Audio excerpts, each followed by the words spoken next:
В 98 году мы вошли в ВТО. Знаете, да, Всемирную торговую организацию, да? Мы в это ВТО мы ничего не смогли сделать. Почему? Потому что есть технические регламенты. Там было 48 технических регламентов. Ахайгезинде. Вот эти технические регламенты, мы их не приняли.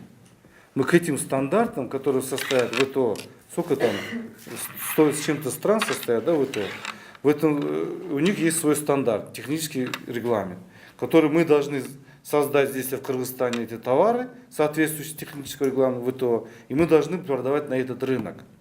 Мы не сделали. Опять такая же сейчас система по ЕАЭС. ЕАЭС. У нас сейчас 47 технических регламентов есть. Да, мы должны вступать.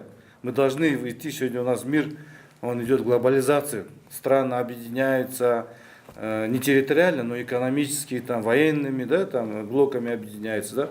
И мы должны тоже экономически тоже объединяться. Но мы не были готовы, оказывается.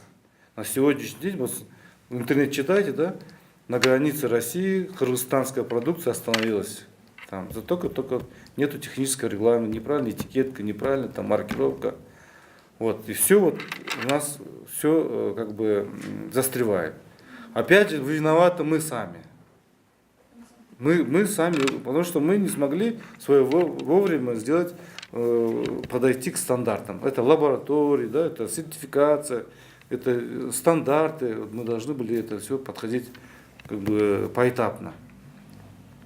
Вот эта проблема есть, уважаемые коллеги. И я думаю, что вы тоже об этом потом столкнетесь, потому что из вас кто-то здесь будет производить продукцию, которая будет эта продукция продаваться в мире.